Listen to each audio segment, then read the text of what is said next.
Halo semuanya, kembali lagi teman-temannya. Selamat pagi. Hari ini sudah tanggal 9 bulan 6, dimana ini sebenarnya kabar baik dan kabar buruk. Kabar buruknya adalah kalian yang tidak entry, ini semua sudah hijau dan kita tidak entry apa-apa. Mau minta maafin ya. Kita akan coba lihat dulu update kripto per hari ini. Itu tuh sebenarnya kenapa tiba-tiba hijau semua. Ini tidak lain tidak bukan adalah karena yaitu kembali lagi ke induknya nih, si Bitcoin itu kemarin lebih tepatnya itu nyentuh ke 113 nih tuh. Walaupun saya masih ada di posisi spot ya sebenarnya ini. Kita dulu ini. Dia kemarin itu ada, kita lihat di sini deh. Tuh, ini kemarin nih. Lompat 113 terus langsung turun lagi. Nah, karena dia lompatnya makanya semua langsung hijau. Terus sekarang masih ada yang nyangkut di atas mas. Maksudnya kenapa masih ada yang sampai 14 ya? Karena ini kalau kita lihat kembali, kalau kita lihat di contoh khususnya ENA ya, inilah bagusnya kalau kita pakai Bitget langsung terkoneksi nih.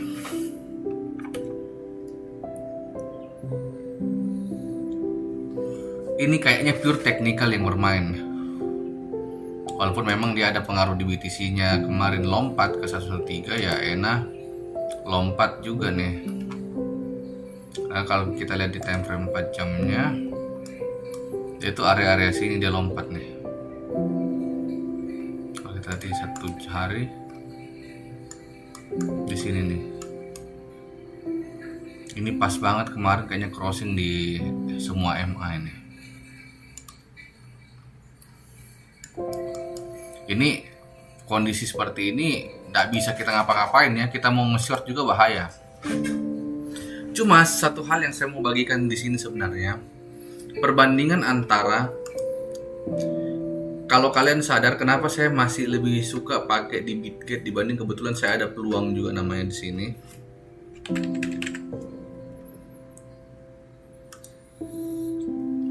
Jadi peluang ini aplikasi kripto untuk lokal kita ini dari luar. Kenapa saya masih pakai yang luar dibandingkan yang ini? Itu pertama, leverage itu terbatas cuma 25 kali nih. Ya, contoh aja ini sama-sama Solana. Oke, sama-sama Solana. Nah, itu tuh cuma dibatasi sampai 25 kali, nggak bisa naik, nggak bisa turun.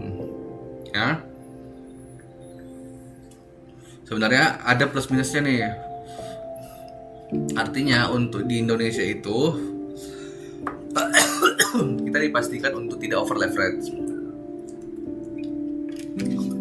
Tapi ada kalanya sebenarnya ini untuk pemula agak besar.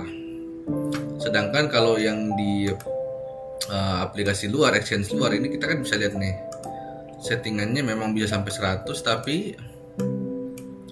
ini sampai 100, tapi kita juga bisa ngatur ke sampai ya 10, 13 dan lain-lain. Itu pertama ya. Kedua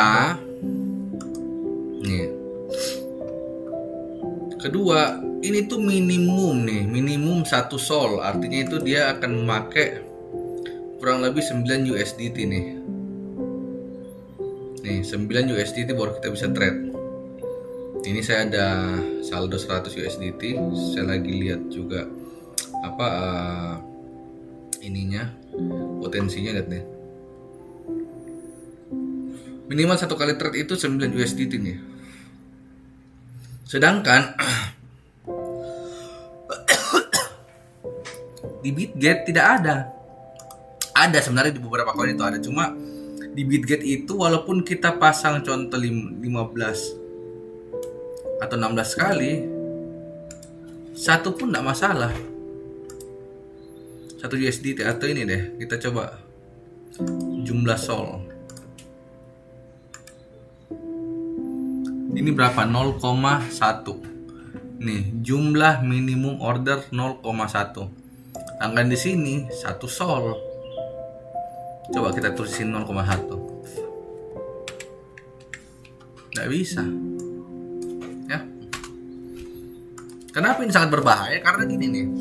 Leverage 25 kali ini buat pemula ini kalian cuma bisa bermain di 4% itu sudah setara 100%, karena saya bilang kembali 25 kali ini adalah 1% penurunan itu adalah sama dengan 25%. Begitu sebaliknya juga, kalau dia naik 1% ya naik 25%. Jadi kalau saya pribadi lebih safety itu apalagi kalau kita lagi belajar ya, main-mainnya di range 10 sampai ya paling sampai 20 25 sudah cukup lah.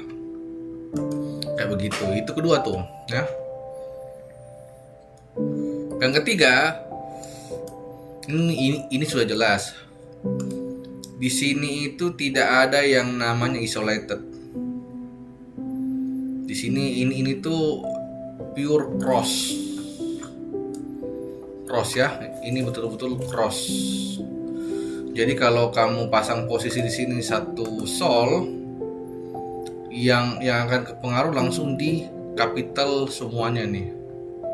Nah, sedangkan kalau di exchange luar itu ada namanya isolated. Sebenarnya ini ada plus minus. Saya sih lebih suka kenapa pakai isolated begini. Sebenarnya ada plus minusnya antara cross dengan isolated. Cross itu kebanyakan orang pakai kalau dia, contoh dia pakai ini ya, contoh dia pakai leverage kali 50 lah. Anggaplah kali 51. Ini orang-orang yang pakai cross biasanya itu memang sudah siap untuk floating agak besar. Cuman tidak disarankan floating sangat besar ya, karena sebenarnya sorry, saya lagi kurang sehat. Karena sebenarnya kalau kita floatingnya agak besar itu semua rugi juga, takutnya stop loss kita dijilat. Karena gini, kalau kita pasang contoh lah kali 560, anggaplah kita pengen pasang posisi di sini, posisi buy contoh ya. Gini, anggaplah TP-nya di sini, stop loss-nya anggaplah di sini 1:1 anggaplah ya. Ini artinya dia stop loss-nya itu di 3%, dia punya take profit-nya 6%. Kalau dia isolated tidak bisa langsung liquid ini, karena kalau 60 ya, kalau di isolated contoh kita pasang 10 USDT, itu artinya 10 USDT-nya itu di isolate. Jadi kita bermainnya di range itu. Jadi pada saat kalian pasang isolated di sini dengan stop loss begini, itu pasti kena liquid karena kalian punya leverage 60. Sedangkan satu kali penurunan aja 60. Jadi kalau dia 2% langsung liquid. Jangankan 2%, 1,sekian% udah liquid, karena batas stop loss kalian itu ada di 3%. Makanya biasanya orang kalau pasang leverage besar dia kasih cross, tapi kembali lagi harus lihat modalnya cukup enggak di posisi semuanya.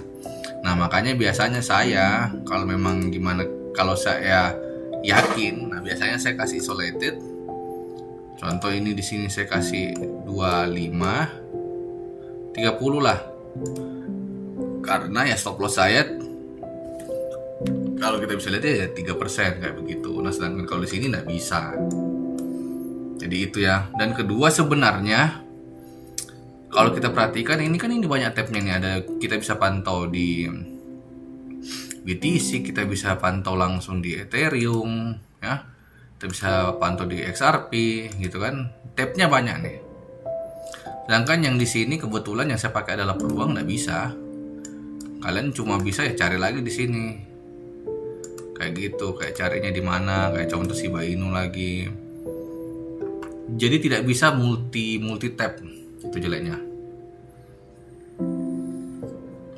Jadi sebenarnya kalau kalian mau bermain ya enggak masalah, sebenarnya semua sama, cuma memang keuntungannya kalau yang kita pakai aplikasi Indonesia itu tarik dananya itu gampang karena kita tinggal transfer kembali ke walletnya kita, baru kita langsung WD. Sedangkan kalau yang di sini agak susah karena kita harus transfer dulu dari exchange luar negeri ini ke exchange lokal, yaitu berbentuk USDT. Nah, baru kita dari sini dirupiahkan, baru ditarik seperti itu. Oke, mungkin itu aja ya. Kalau mengenai kali ini saya perbandingannya mengenai market. Sebenarnya hari ini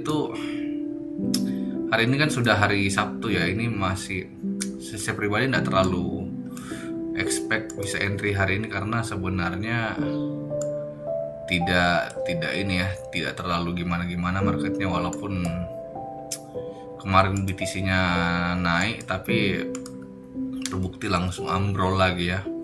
Jadi selamat yang open short kemarin, kalian sudah profit.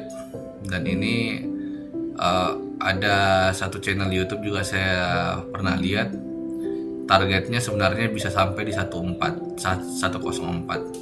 Itu wajar sih sebenarnya karena ini tuh masih patternnya itu lower low apa. Ini kan dari higher low, terus lower low, terus ini mau membentuk lower low lagi, terus lower low lagi. Ini sebenarnya dia mau bikin higher high tapi kayaknya gagal. Tapi kalau dia tembus di sini lagi artinya ini adalah lower low lagi ya, lower low lagi kayak gitu. Jadi kalau mau masuk hari ini sebenarnya tidak terlalu wise, apalagi nih hari ini sudah hari Sabtu, jadi volatile tidak terlalu ini, kalian bisa bosan ya. Oke, mungkin itu aja sekalian teman-temannya update-nya sedikit, semoga bermanfaat ya.